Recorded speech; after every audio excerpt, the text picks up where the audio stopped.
Thanks for coming, everybody. Thanks for being here. This is exciting. Everybody I paid to be here, your checks will be in the mail. Thank you very much. This is exciting. This is a fun thing. I know personally myself, Comic-Con's a little strange with Game of Thrones because the season just ended, and there's the panel, and there's not much else to kind of go to and talk about the show, and especially, there's nothing to talk about the books.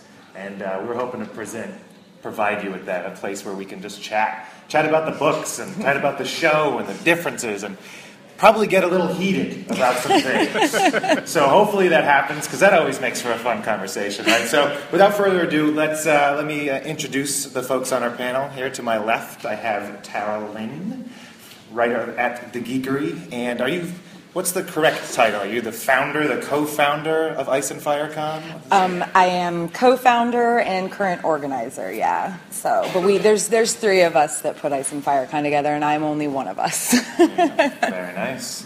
And to the left over here, I have the international man of mystery, Amin, of a podcast of Ice and Fire and Bastards of Kingsgrave.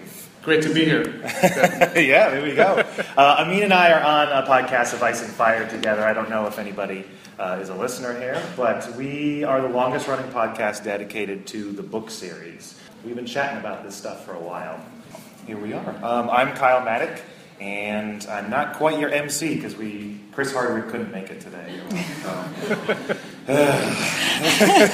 We tried, it was hard. And George didn't want to stop writing the book because you would all murder him. So he couldn't make it out either. But I think we'll just get into it. Let's just chat about this stuff. I think we're going to do some fan theories, and we're going to talk about different things. And then hopefully you guys have lots of questions, and we can talk with you about different things. So let's do that. And I guess we should kick off with some obvious stuff. With Season 5, and is Jon Snow, is he dead? No, of course not. I think someone I know put it this way: Jon Snow is dead, but Jon Targaryen is not. I don't know how much I agree with that, because that actually makes him not a bastard, and I mean, no matter what, he still is. So, but I think that's probably the easiest way to put it. Okay. Yeah, he's dead now, but he's coming back. He's not staying dead, and they're just being coy in the show. Like, he's coming back for sure. Yeah, there we go. Oh, that's yeah. what I think when most people say, no, Jon Snow's definitely not dead. I kind of disagree, and I'm like, he's the one character that actually is dead. But then he's coming back. Unlike if Stannis is dead, which we'll debate in a second here, he probably won't come back if he's dead. But but how is he going to come back? I think this is the big question we all have. Is Melisandre just going to resurrect him? Is he going to warg? What's the deal? What do you guys think? I think in the books he might go into Ghost temporarily and come back, but maybe with Melisandre. I don't know if they'll do that in the show, but they specifically showed her there, showing up the wall on time to be in the right place for it. Yeah, it was very heavy-handed. Melisandre's back? Oh, okay, let's kill him now. Real quick. Yeah, done. He's off. But I heard this theory, this crazy thing, where he's going to warg into Ghost in his final moments. And then Ghost is going to make it to Stannis. And then Jon Snow's persona is going to go into Stannis.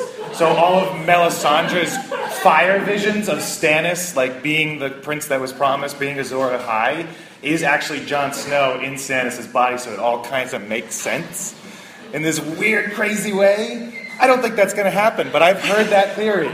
See, this is the problem with it taking so long between books. Like, I totally respect George Martin and how long it takes him to write these, because I sure as hell couldn't do it. But that's the problem with there being such a long period of time, is that people come up with these ridiculous things.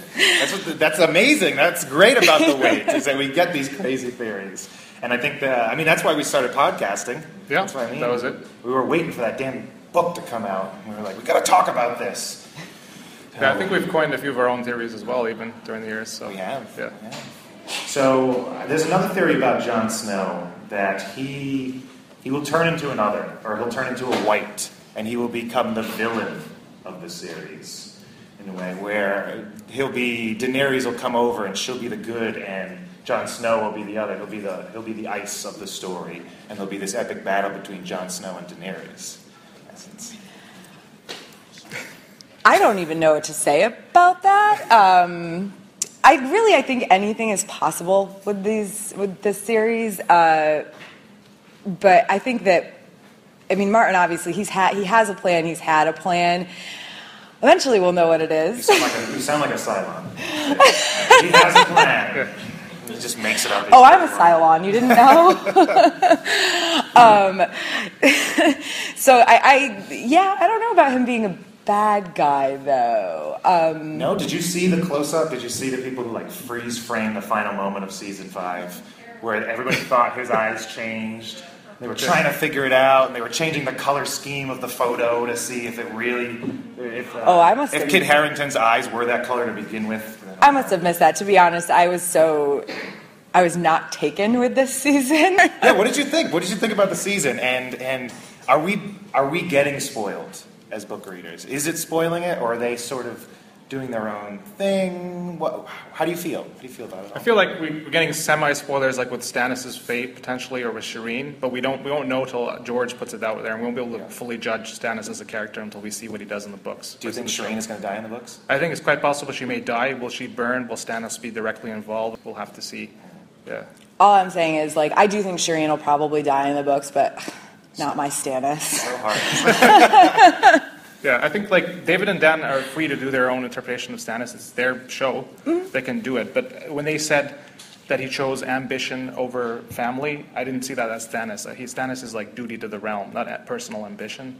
So that's why I didn't like the Stannis in the show, and I'm glad that he's dead. I think he's dead. So. Oh no, actually, I think they said something about it possibly yesterday. Somebody asked, and one of the directors or somebody said that, oh yeah, I thought there was enough violence in that episode, so I didn't, think I really needed to show Stannis's, death. I mean, I'm not really sure. Like, I don't know if I think that was the best decision. I think that, like, unfortunately, people, especially anybody who's read the books, it's like if you don't actually like see it happen on the page, it's like hard to believe that a character's actually gone, and I think that's carried over to the show a little bit too. I'm just curious, am I the only book Stannis fan here, or are there other Stannis fans? Oh no, I like book Stannis. In the audience, one man in the back raises his hand. Yeah. I don't know. I didn't like.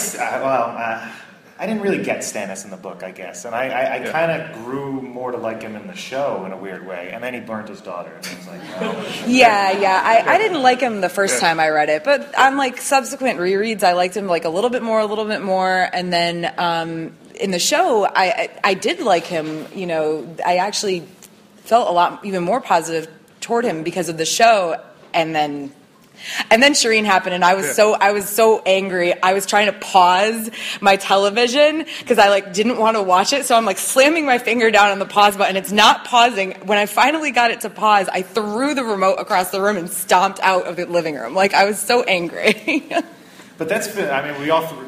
How many of us threw the books while we were reading them? There you go. The Red Wedding came and hucked that thing across the room. Oh, man. So I guess the show is getting us in those throwing fits. Flipping tables and different things. So you think he's dead? I think they're done with him in the show. He's lost his army, he's lost his wife, he's lost his daughter. There's no point in keeping him around. What was the point of going up there? Well, that matched the books, and I feel they just wanted to speed it up and get him out of the way. He may ultimately, he's not going to be on the throne in the end. He's going to lose in some way, but I think they accelerated it. Yeah. Well, and also it got Melisandre up there too. Yeah. So, because what's the chance of her having done that of her own accord if he hadn't been around in the show? I guess it just seems like so much. It seems so much for a character to have this huge arc where he saves the day and all this army stuff and just to bring one woman up to the north. It just seems so crazy that they would just end his story, that he had nothing else to do. I don't know. I got to believe, although you just told me from the panel that they didn't want to show his death. I don't know. I want to believe he's alive. I guess I'm still like him, that daughter burner. Damn him. Well, you can't even talk about it because he just did it for the Game of Thrones. The question is, if he actually was Azor Ahai and he's doing it to save the world, you might even have a discussion there. You might still say it's not justifiable, but they didn't even get to that. They just said, let's have some better weather here to win this battle. Yeah, they need him to die so when Jon Snow wargs into his body at all.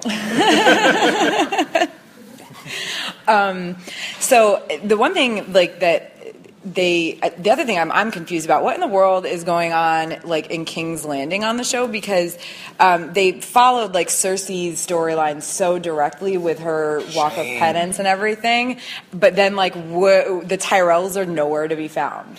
I mean, where did Loras and Marjorie go? They're just still chilling in jail. You know? They're just stuck in there. I don't know. Yeah. Well, I like the Queen of Thorns, but somebody was just getting their day against her, and she just disappeared. So I wanted her to show up with an army. With the Tyrells? Yeah, with their forces. And start a war in King's Landing. I mean, clearly Loras isn't going to go storm Dragonstone in the show at this point, I don't not think. so much. So, it's interesting that they've had him off screen for so long and haven't we don't know anything about where he is or what he's doing at all. Do you think in the books he is scarred up and burnt to a crisp? Is that a lie? Is that the truth? The spoiler warning, by the way, if no one's read the books. Loras is supposedly pretty messed up right now in the books and not in jail. So, what do you think? Is he hurt? I think he may be hurt, but not as badly as they say. That it's a good excuse to get him out of the way. He may still be scarred or injured, but not on the brink of death. Okay. Yeah, I'm kind of in the same boat. Like he could be horribly scarred, but as long as he's not like dying or dead, I don't think that. I don't know. I don't want to say I don't think that he would be killed off at this point, but he has kind of served his purpose. But it just feels like, why would they even talk about him at all if he was that close to death? He could just be dead, and it really wouldn't make that big of a difference. Like he's probably not gonna go off and get married and have kids, like in Westeros. So, but I mean, again, like having the show kind of like just to push him off to the side the way they did makes me wonder. I don't know. Yeah, we're getting this. Are we being spoiled? Is it saying these characters aren't important? If the show decides to cut somebody's story short, or cut Shireen's story short, or throw Loras in jail, are we actually being spoiled in the books to say that these characters are not going to be important later on? Or how do you feel about that? Do you get pissed watching the show? You're like, God damn it, I don't want to know this. At times I do, yeah. You? I'm not so worried about characters they cut because they have to do a lot. It's just the big deaths that haven't happened yet that will ultimately happen. Those I'm worried about.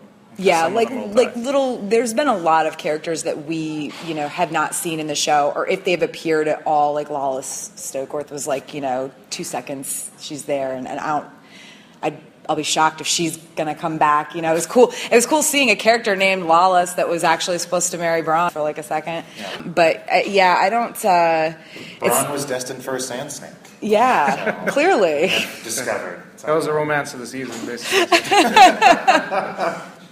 But yeah, no, the characters that they cut completely is one thing, but yeah, like Stannis' death and Barristan. I mean, I guess Barristan is old, probably going to die in the battle for Meereen, or if not there, then when they get over to Westeros. I doubt he would make it to the end of the series, but it was sad seeing him go. Yeah. Oh, old guy. So we have, you mentioned the Battle of Meereen. And we don't have the Greyjoys very much in the show. Yet. But we have casting rumors. Yes. So there you go. So who's going to, is it Euron or Victarion? Who's going to be next season? They want Euron, right? Yeah, I think it's Euron. The way it's described is like piratey.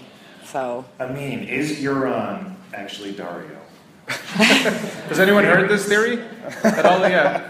It would work for Euron. Like, the idea is, Euron is playing the big game here. He's going for the dragons. It's all or nothing, because he messed up militarily. If he doesn't have dragons, he's going to get whipped by the Tyrells when they get back. But so you love the Tyrells. They're powerful, yeah. They have more troops in the books, by the way. So if he is Dario, he's in a position to get the dragons. It's ultimately, he's not going to be reliant on Victarion to get him. Wait, is this actually a theory? That it goes back and forth. I've heard. There's always been that joke that it's like Euron is Dario and Dario is Benjen and whatever. I always thought they were all just jokes. So. Well, there's a reason why Euron would do that. He would do that, right, to get the dragons. But how does he do it? Explain the theory. How does this work? I think he uses blood magic to get back and forth really quickly by sacrificing people. That powers the waves faster. Yeah. This is I don't know if anyone else in the comments are. If you don't think it would be unified, it's never overlap. Okay.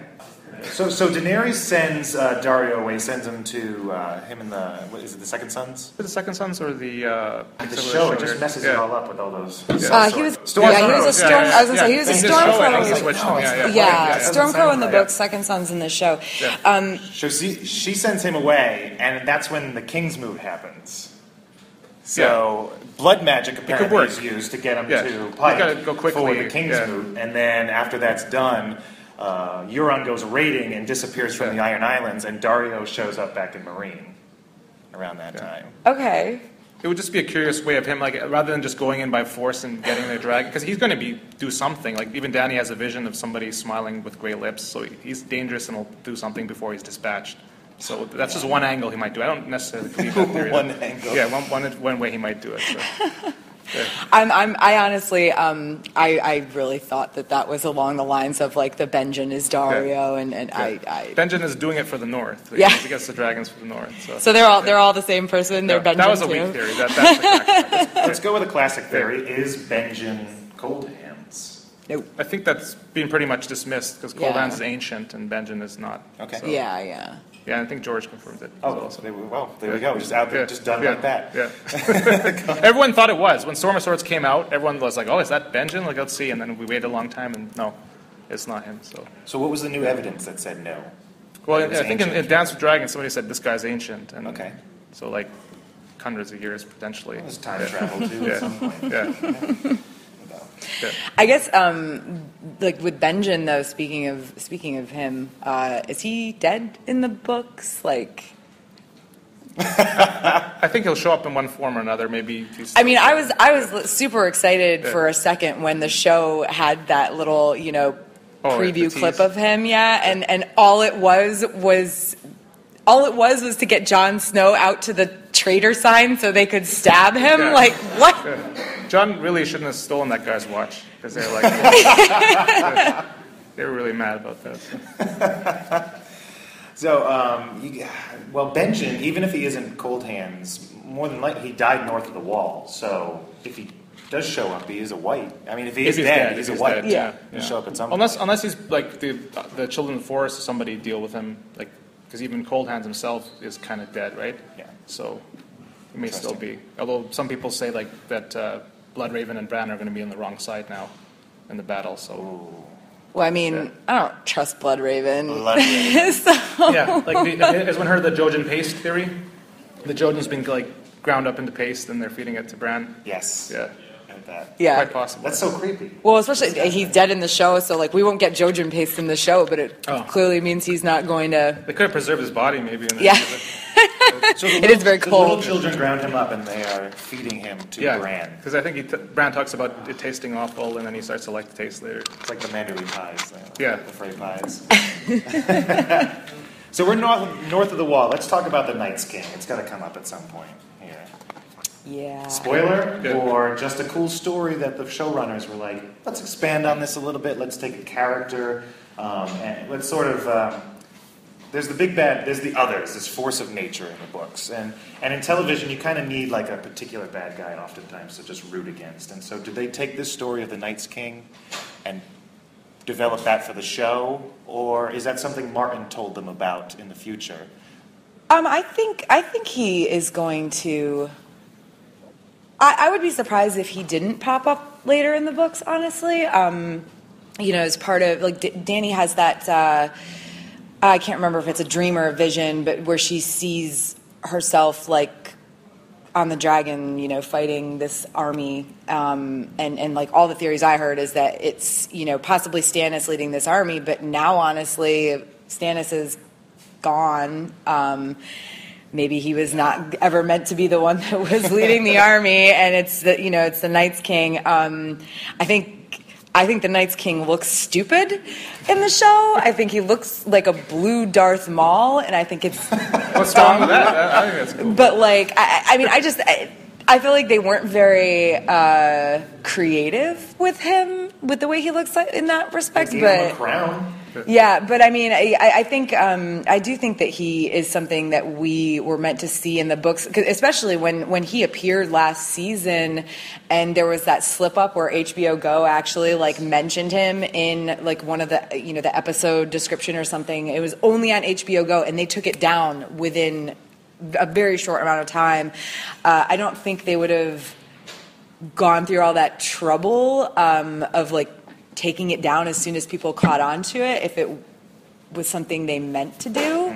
And then, of course, it didn't even matter this season. Like, I don't know if they just announced who he was because they'd already made that slip up or what. But, I mean, I know a lot of fans who, like, latched onto that. So, from, book fans who latched onto the whole Night's King slip up, so...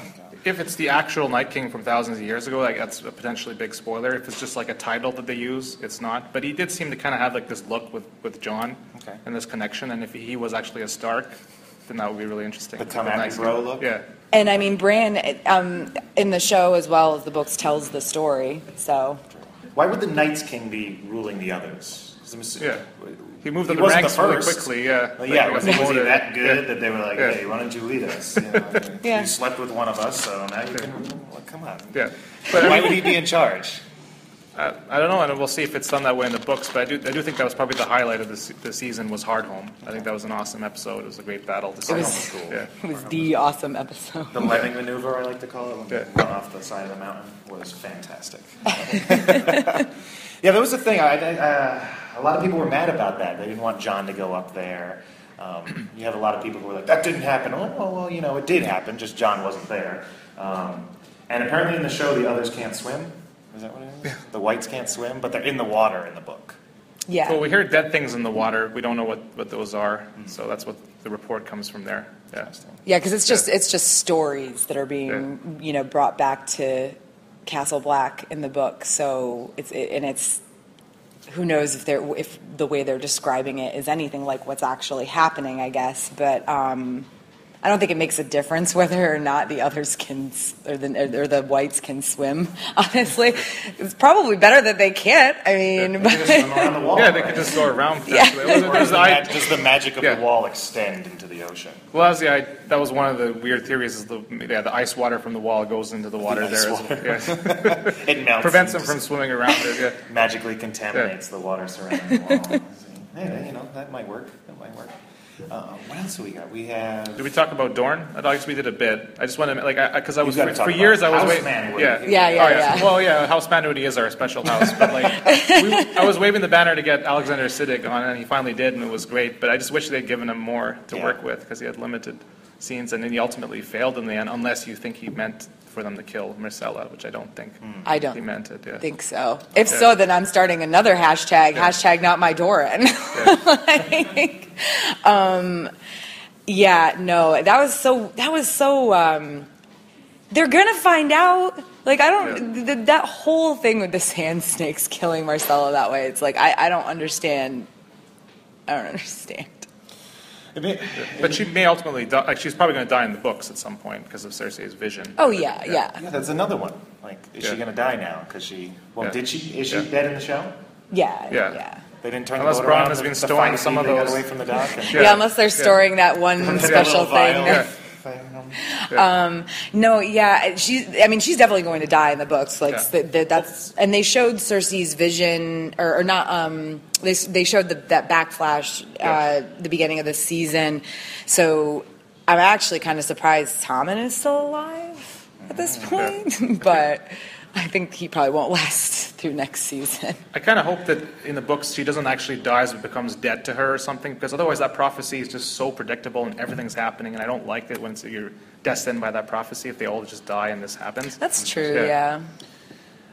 Is Darkstar going to be in the show? He is. No. I mean, over here loves Darkstar because he is of the night. I adopted him, And he's hoping against hope he'll like show the gothic up kid, someday. Yeah. No, it's not going to be. They got to cut lots of characters, and that's fine. That's what they have to do. Obviously, they have to make changes, and that's fine. And it's weak to get mad just because they make changes. It's only if they do bad changes that I get mad about it. Yeah, same. So I asked on our podcast, what are some crazy theories people like? And the number one answer right now was Varys is a Merling. Has anyone heard about this theory? I think, has anybody not heard about it? There you go. I know. feel Come like on. There's this theory going around that, and we're talking about crazy theories here, that Varys is a merling. He is a merman. And there you go. And this is the craziest thing I have ever heard. I mean, he brought this up once, and I was like, I need to look into this. Yeah. So there's this. So apparently, he is. It's a big theory that revolves a lot around the moisture of his lips, I found out. There's a lot of discussion about how he has slimy and sometimes fishy lips. And he keeps swimming all the time whenever he has a it's swimming time. Yeah. When Arya goes down, she is down beneath the Red Keep, and she comes across Illyrio and Varys. They have just emerged from a well. People are like, oh, so they swam up the well. and then Tyrion goes to Varys' chamber, and he doesn't have a bed; he has a stone slab, and he makes up something like, oh yeah, I have a bad back. I have a bad back, or he sleeps in the ocean. People think it's crazy stuff. And then I was looking into this rumor, and the people think that he is backing Daenerys so that she will melt the wall, so that the water will rise, and there'll be Okay, I haven't heard that. Earth. And so the Merlings can come and invade, and it's this crazy, crazy theory that on Westeros there's a whole forum on this. Well, I honestly have not heard about the melting the wall part of that, but I mean, there are Manderleys up north, and there's also theories that they're Merlings, or that Yes. Lord Manderley is a Merling. You know, their sigil is a mer person. The guy who came up with the theory said he likens them to carp, whereas they get older, they get bigger. And that's why Varys and Illyrio are plump and large. But don't they have superhuman fish strength? And Manderley as well. Oh yes, they have superhuman fish strength, and that's why they're able to he's able to sneak around and not make any noise while he's walking around, because these Merlings have super strength. Yeah. And they had to train how to walk quietly. I don't even know. Yeah. It's so crazy. This stuff. It's so much fun. It's waiting for the books has the entertainment value of people who are able to come up with theories like this. It's amazing. So. And Littlefinger, I think, has the Merlin King ship or something. Yes. As well. Yeah, he has a Merlin King ship, and he's from his house has a nautical background on the fingers, and people think there's a part in, I think it's Game of Thrones, where he mentions that he has power over Varys, or he's able to control Varys, and people think it's this, he knows things about Merlings, and so he's able to control Varys, but he doesn't tell his secret, and in response, Varys doesn't tell anybody Littlefinger's secrets. Yeah. That's so weird. Are there any other crazy theories that people have heard about? Yeah, let's hear about you guys. What are some? Yes, sir. How Aegon's the River Giant. Okay. That he's actually the son of Illyrio. Yes. Yes. I would say that's not a crazy theory. I think that's quite a possibility. I think, maybe, yeah, he could be. He might be a Blackfire still potentially, like that bloodline. But that would make sense because Illyrio and Varys did this whole thing about stealing stuff and then selling it back as a higher price. That was their game, getting rich. Okay. That's what they kind of might do with steal the Iron Throne and sell it back with Aegon potentially. So it would fit their MO. Yeah, I definitely. I mean, does anybody in here actually think that Aegon is a Targaryen? Actual full Targaryen? So. Really? Here's the craziest theory. Aegon Targaryen is Aegon Targaryen. Oh man, George. Oh, this is so crazy. Well, I mean, it would at this point anything could happen. He could change. He could have been writing him as a Blackfire or as possibly Illyrio's son, which I do think that the Illyrio portion, him possibly being Illyrio's son, is a little bit crazier than not. But yeah, I mean, I don't think he's a full Targaryen. I'm on the Blackfire side of things. The theory is that Illyrio's wife was a Blackfire. Yeah. And Yeah. that's why Aegon's a Blackfire as well. Yes. Yeah, I've heard that. I just don't know if I believe that Illyrio is related to him. He seems to care a lot about him. He seems disappointed when he doesn't show up. It doesn't mean he's related, but Yeah, they just want the Targaryens, or if they're Blackfire loyalists, then they certainly want him on the throne. Yeah. There's a third part was Varys a Blackfire that's thrown in. None of these individual parts have to be true. Only one of them might be true, or they might all be true potentially. I think it would be. I just think that would be fantastic if he was a Blackfire, because it's this history you have, this civil war that's been going on for so long, and to have it. And have you all read the Dunk and Egg novellas and for the red and for the black, and to have it still going on, I think would be really interesting to see that is still lingering, that is still a thing.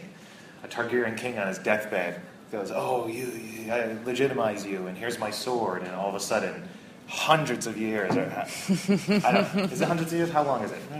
A while. 150. Well, it's like 100 between Dunk and Egg and the current timeline. So I just think that would be really neat. I think that would be a lot of fun if he was a Blackfire. I guess in that respect, it's kind of like how is my question is Varys and Illyrio have all these irons in the fire, and Aegon being one of them, Daenerys being another one. They're backing both of them really, and the question is like, what is going to happen if Daenerys and Aegon both make it to Westeros? I mean, Aegon's already over there, so Daenerys makes it over there. Are they going to join together, or are they? Because I mean, if I were Daenerys, I'd be like, I'm the one with dragons, so... Because he would have the rightful claim. Well, they sent Aegon to Dany, that was the plan, and then Tyrion came into the mix and messed it up. So if he hadn't done that, then he would have gone there, married Dany, and then moved over with Dany together. Yeah, but he's not actually her nephew, right? Uncle. Wait, hold on. He's not. Rhaegar's her brother. Yeah. So yeah, he would be her nephew. Okay. So I mean, if he's... They prefer the male line in the Targaryen, or just on the throne, so he would have a stronger claim. But she has dragons, so there we go. Well, and I think that if he was actually Aegon Targaryen, then like it would be a bigger issue. Like he came in so late. I just can't bring myself to believe that we've been following Daenerys since like one of the first few chapters of Game of Thrones, and then all of a sudden like, oh yeah, no, here's this other guy. He actually has a better claim, and he's got Targaryen blood, so he can probably ride one of your dragons. So like, you're pretty screwed. Sorry, Dany. I always thought it was introducing Aegon was a way to expedite Dany's return to Westeros. Where you have this character who can raise the banners for the Targaryens, and they can take care of all that while Daenerys is sort of, however she's going to get out of Marine. I think we all think she's going to leave there. Oh God. And and so that when she does eventually arrive in Westeros, all of her loyalists, all the Targaryen loyalists, are already joined together and already ready to fight. And then Aegon will fall through some means, and Daenerys will claim what he just built. So Dany kind of has like a vision where she sweeps aside pretenders, and I think like he's one of them, and Stannis was potentially another, that she comes and just sweeps aside all the pretenders. And of course, Tommen. Yeah, if he's still around. If he's still around. Yeah. Sir Pounce. Yeah. Hey, yep. There you go. Sir Pounce of House Whispers. Nice. Yeah. Oh, nice. Does anybody else have any questions or theories or? Well, just on the topic of crazy theories, I think. Yeah, I've heard that one. Potentially the son of the Night's King.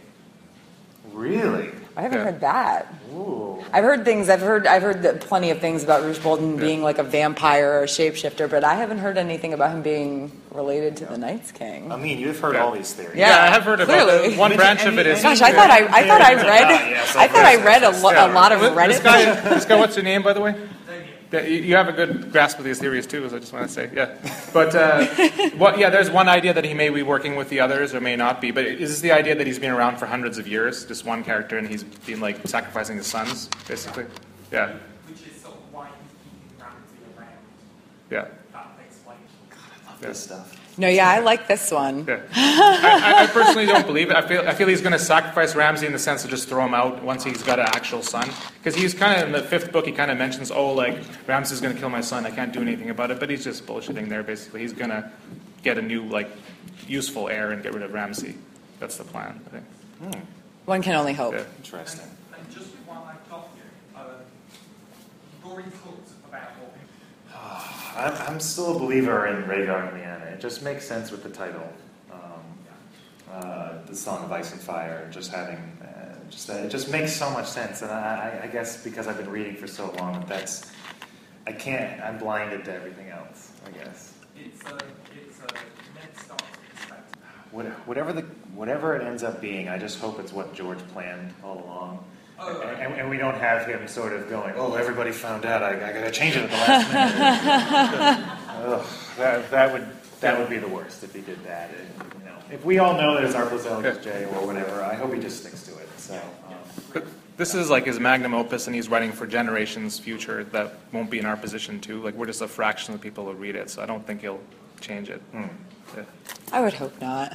But at the same time, I don't know if I were him and I was like, I had, basically signed my baby over to HBO, and they were murdering it horribly. Tell me how you I'm kidding. No, I'm kidding. At times, I actually really enjoy the show. I am joking. But no, I think that part of me would be, if I was in his shoes, part of me would be tempted to change things. But yeah, I hope he wouldn't. And I think that he's, like you said, he's writing it for us, but he writes it for him a lot, I think, too. I mean, that's kind of why I am firmly in I actually, waiting for the books is frustrating, but like, I don't mind it. Like, I understand it. So I would hope that he wouldn't change anything. So I know somebody back there was. Oh, she's not looking at you. You were very excited. I wanted to call on you. You were. Oh, me? Yeah. I was going to ask you what you guys thought about the Arples. Oh, okay. There we go. I think you mentioned something. Oh, well, the reason I said that is because the person that I know that kind of referred to, like, oh, Jon Snow is dead, but Jon Targaryen isn't. I mean, if they would have to legitimize him. You know what I mean? Like, he's not Rhaegar and Lyanna, unless there was some secret wedding, and which I guess is possible because the Targaryens usually often had more than one wife, but she wasn't a Targaryen, so it's kind of, I wonder how far they would actually be willing to, like, a Septon would be willing to take it, or the populace would be like, oh yeah, okay. So there was a secret wedding between Rhaegar and just some chick, some girl from the north, and they had a kid. Girl from the north. She was a little bit more than some girl from the north. Oh, I know, but like the general populace, bastard, general populace doesn't really, she wasn't a Targaryen, so they were okay with it. Stark's pretty big. Yeah, but they were okay with it. What I'm saying was when the Targaryens were marrying each other, but not like, oh, he can have his Dornish wife, and then also like pick up some other highborn maiden, and that's like totally okay all of a sudden, simply because they were already iffy about, there's already plenty of people who are complaining about, that it's just not right, or that it's weird, or whatever, that the Targaryens were marrying several of their siblings at a time. I just don't. It would be weird for me if all of a sudden it was okay for Rhaegar to have two wives from completely different families when he already had two children with his first wife. Okay. So yeah, it's more just. He ran away and took care of it. He would have to be legitimized to be Jon Targaryen, is what I'm saying. Okay. Nice. Okay. Yes. I have a theory which I haven't really too. She does not feel cold, like she's in the wall. Everybody else is like decked out. There you go. I don't know. Amin, have you heard that one before? Yeah, I think we all agree that she's wearing a glamour at least, and she's potentially really old. Yes. And there is the idea that, like the others, but on the other side, the R'hllor side, there may be people like Melisandre, like Makoro, that are like these undead fire people. So that's possible. Yeah. Undead fire people. I like that. So she's just so she has been resurrected. You're saying, like Beric Dondarrion and. Yeah, like Beric Dondarrion. Interesting. I mean, she still has magic herself because she's a priestess, but I think that she might just be mad. I mean, the same way that like Captain Stark or anything else. Interesting. Yeah, I don't. That's not one I'd ever heard before, but I don't think it's ridiculous at all, or all that crazy. I mean, like you said, I've actually heard that she's maybe a man. That's interesting. But I've also heard that she's possibly like a very, very old woman, which is kind of what I always figured was the case. So you just hope that doesn't fall down during certain activities, the glamour coming off. So. Oh, I know Stannis would have been like, "Oh, you are so. Oh my, what the heck is going on?" It's like the Shining. Oh, jeez. Yes, in the back. If she's dead and resurrected, it also explains why she's able to drink the poison, no problem. Yeah, that's what she was saying. I know you can't really hear. And also, what do you think Howley and Reed has been up to all the linchpin, everything, the keystone, Howlin' Reed. He knows everything. There you go. What's he been up to, huh? Is he just hiding away? Maybe he can't keep secrets as well as Ned Stark, so he just locked himself in a room. He's the High Sparrow. Oh, really? Yeah, I've heard that one recently. Is the High Sparrow short? He has like gnarly type of looking Okay. features, I guess, kind of like men or something. And I don't think in the books he is as elderly as he is in the show either. Yeah, I think he's sort of like nondescript, maybe middle-aged, which in Westeros is like 35 in the books. So Weird. Yeah, I don't know. Are we actually going to see Howlin' Reed? Like, are we going to have a POV perspective that goes there, and then we're just going to have this giant info dump? Is that going to happen in the book? Well, isn't he the only living person with some very serious knowledge? Yeah, he was at the them, Tower of Joy, so he knows the Promise Me and John, our plus L equals J, or if that's the case. So yeah, it would seem strange. It wouldn't seem very Martin if we just got this character and he'd just be like, all right, here's everything you've been waiting to know. Yeah. Well, I don't think he'll have a point of view chapter or anything, but yeah, I mean, I feel like we'd have to run into him at some point. Although at the same time, Martin has said things like, there are going to be a lot of questions that aren't answered, and it's not going to be this like wrapped up, complete happy ending.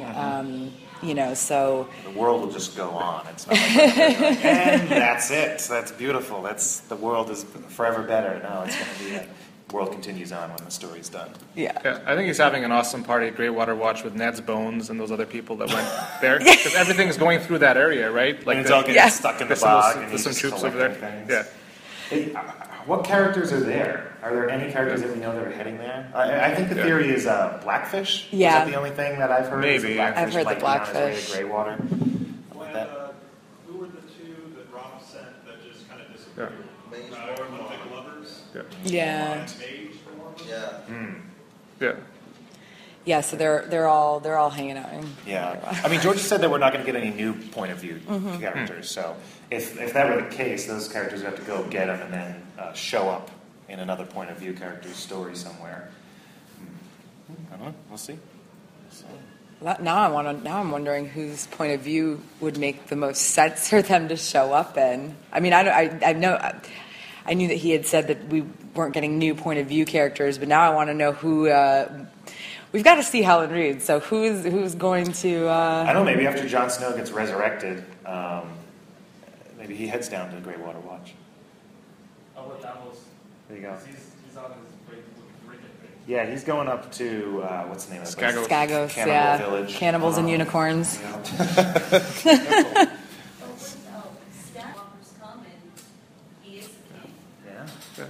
that's very true. It could be a very Star Wars thing. It's like, you are the chosen one, and then, oh no, you destroyed everything. All right. But I do think the wall has to fall by that point, which may very well happen in the next book, and then anything can happen there.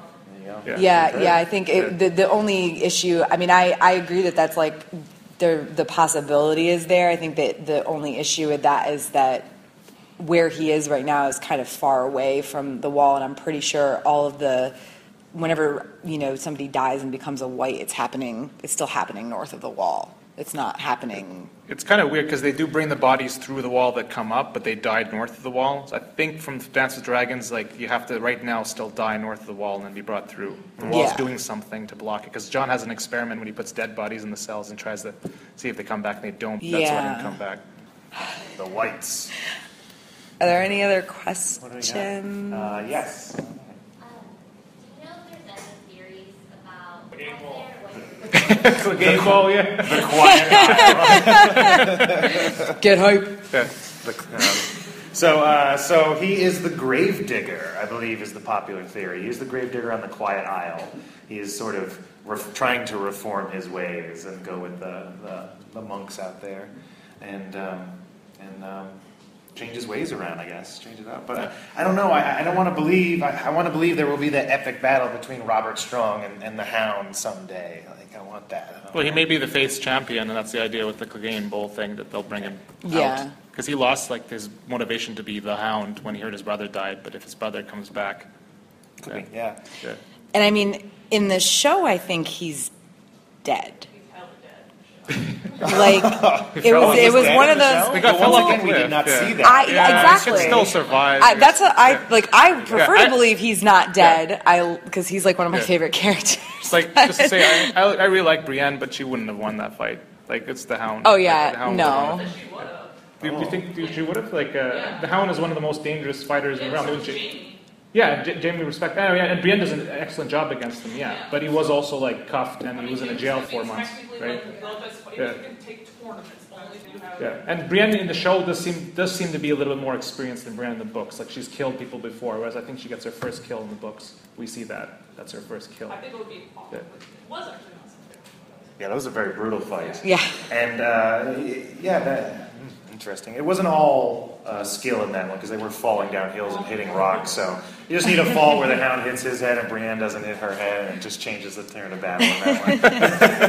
But that was a pretty epic fight. That was amazing. And Gwendolyn Christie is so adorable when she was doing the promos, and she's like, "I get to bite someone's ear off." Yeah, I hope I don't know. I don't want him to be dead in the show, but like, even assuming that he is, like, in the books, he is the grave digger. Whether or not Clegg and Bowl will actually happen, that's up in the air. But I mean, I hope that Martin has kept him alive in the books for a reason.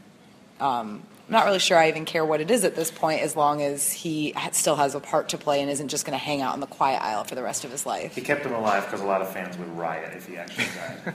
Yeah. Yeah.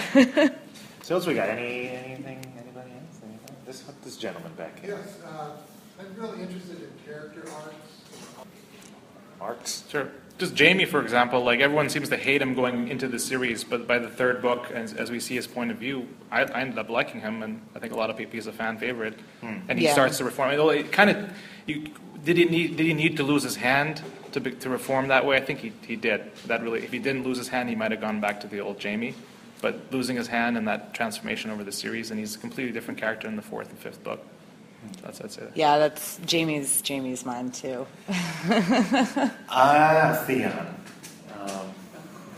You're a big Theon fan, I think. Right? Yes, I am. Please don't throw anything at me. I hope that he will be in some way redeemed. I don't know. It's just, that guy's had a tough one, but he's so unlikable that we don't want to give him the benefit of the doubt, so we hate that guy. But I don't know, he's had such a crazy arc. Out of everybody, it's so amazing what he's been through and what he's gone through, and I find it very captivating. And you had this Theon that you hated at the beginning. He's kicking that head around, and then the captain's daughter, and this guy's despicable, and then he becomes a slave, and a lot of people don't forgive him, and understandably so. But I was just reading those chapters in Dance, and just in their gut, you're like, oh, what happened? Like, how is this character still? Why is he still alive? And it felt so bad. And it's like, where is he going? And I love his arc. I love his arc for twisted reasons, I guess. Do you have any idea who the hooded man is? Because it's so confusing. Like, and I don't think there's any confirmed theory. Like, the guy that he sees that pass him. Because there's a theory that it's himself. He's like looking into himself, and he has this alternate character. From all the pressure, psychological pressure on him, he's become a split personality. The hooded man. Yeah. I don't have anything. Yeah. Does anyone have any ideas about that? Have you heard of the hooded man? If you look at the Great Northern Commitment, I think. He was with ladies. Interesting. I've heard the theory that it was like a split personality. I don't think I've heard that one though. That makes sense because the Brotherhood really is kind of putting out their little spies here and there. Because Tom Second Strings is at River Run. Yeah, with double them. agent. And so they could certainly be sending people around and just figuring out what's happening and figuring out their plan. Yeah, and we know how we had the red wedding and stuff. I think there's going to be a wedding with the phrase that the Brotherhood is going to hit. That seems to be an idea. I hope so. Yeah. God. We haven't forgotten how much we hate the phrase, right? I think nobody even needs to mention them. It's like whenever we have Frey, Crab, Ice and Fire, kind of, it's like, who are we going to give this to? I know I just mentioned Theon, and we were talking about Stannis burning his daughter, but God, we hate the phrase so much. Is it Wanda that marries Roose? There's a couple Walda. Walda, oh my God, Fat Walda's great. Don't hate on Fat Walda. She was good. I think Rob had a Squire as well. It was good. So there's a couple. of good ones, but, there's a couple good ones. I mean, but for the most part. Yeah. But they're going to implode. Their whole family is going to kill each other, and that's it. I remember reading a thread about people coming up with the most horrible ways that they could kill off Walder Frey. And I remember there was this one where somebody was like, I think you need to dig a hole and bury him in like this prison underground with no doors and windows, and then Lady Stoneheart would like kiss him and give her his life so that he would be forever alive in this doomed room, like buried. And people were like, that would be fair. Like, oh, jeez. Yeah, people really hate the pretty phrase. Awful. I'm like, that'd be horrible. Like, even the people in Westeros all pretty much like despise the phrase. Even the people that worked with them don't like them. So, just saying. So we have about 4 or 5 minutes left, so we can take a couple last ones if anybody has any questions. Yes, sir. Apart from Big on Manwoody. Yes. What's your favorite, lore or anything about the world of Ice and Fire? Our favorite lore? Like anything, could be Who has read The World of Ice and Fire? I don't know if anyone's read it, but I really enjoyed it. And, The World of Ice and Fire? Yeah, getting that backstory and everything, and Targaryen history. Still don't like the Targaryens that much, but I felt like a big part of that book was trying to get you to like them, to show that they had some potential. Oh God, there was so much Targaryen stuff in that book. Like I just wanted it to be over at the end, honestly, because I mean, how much of it was Targaryen stuff? Like a quarter or a third? It was a lot. World of Ice and Fire made me actually like the Greyjoys a lot more. I thought the Greyjoy bit in it was really interesting, and I liked getting that background a lot. I mean, from the main stuff, my favorite house is House Martell. My favorite character is Sansa. Yes. Yeah. I know we mentioned it before, but all the Blackfyre stuff I really love. I love all that dynamic, and I'm for the Blackfyre. So. Yeah. We had that disagreement. Yeah, I don't see why you would support the Blackfyres. Just because the guy was good looking. Yeah, he's good looking. There's no reason. That doesn't mean he should be king. He got the sword. His father knew. His father was like, "Yeah, you should be ruling the place." So you could go model for them. He doesn't be on the throne. I feel bad for the just Game of Thrones fans who walk around the convention here and they have the T-shirt and they invert the colors so it's black on red. And because some T-shirt companies thought that color scheme looked better, and it's got the fire and blood, and they're like, "I love House Targaryen." I'm like, they would hang you, they would destroy you for that, and it's good that you don't know. So, I will say this: I do have a favorite crazy theory, and that's the one that everybody's a fake, or everybody's a Targaryen. A secret Targ. Everybody's a secret Targ. Like Cersei and Jaime are secret Targs. You know, there's a pretty decent chance that Tyrion is. Unfortunately, it seems that he's probably a Targaryen. Yeah, which I hate, but whatever, it's a thing. Yeah, I don't like the theory either, but it seems like it kind of makes sense. Yeah, I want to be Tywin's son. No, it makes sense. Yeah. Both-wise, but no, I want you to go with this. This is what I was going to ask. There's the idea. I don't think George is aware of it, but the idea that he is Tywin's son and Aerys' son, he's a chimera that's fused together, which explains his eyes being different colors.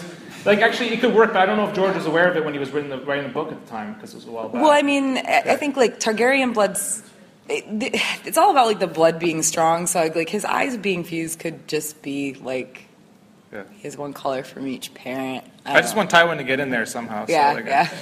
Poor Tywin. That was a joke.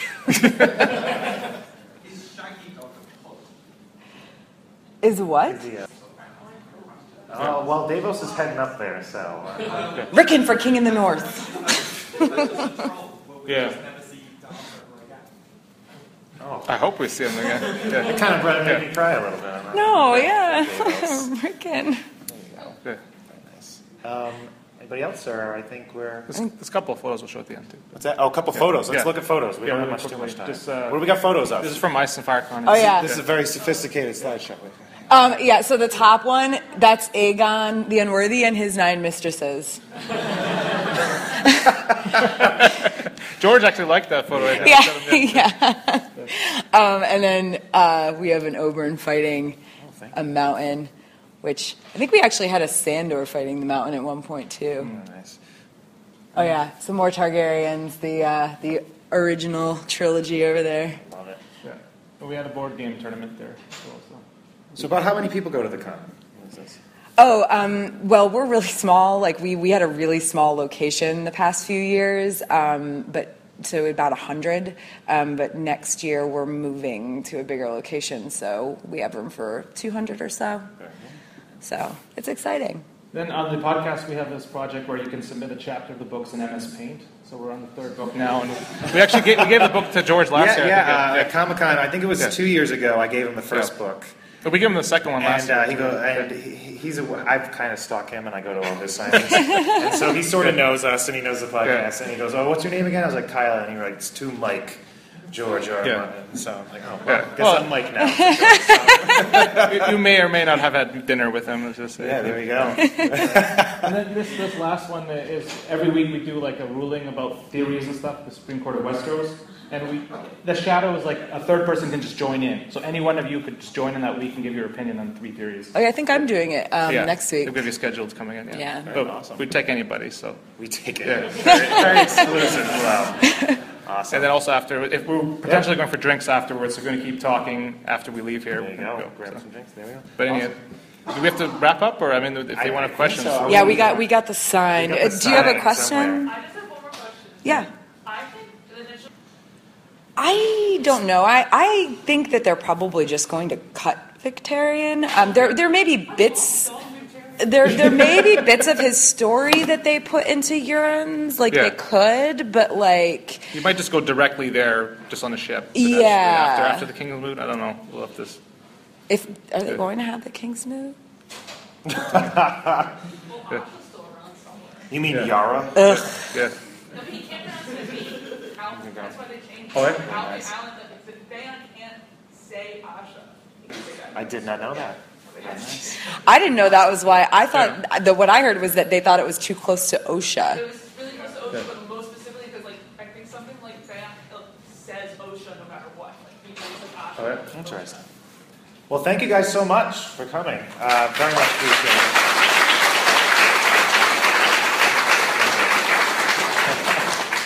Yeah, we'll be kind of around after, so we're not going anywhere.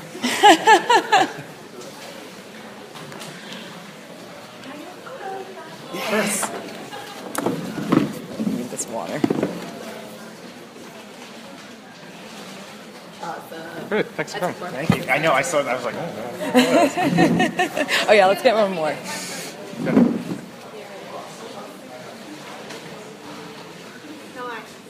Thanks, Mom. Let's turn this off. I have to run, so. Oh, thank you. I'll see you tonight. How you doing? Hi. I was trying to talk about something we're working on. It wasn't a podcast. Hey, how you doing? Hi. Well, I guess we're going to figure that out right now. Yeah, we were going to somewhere nearby, for though. this. I think the Dragon's Den is like one of the closer.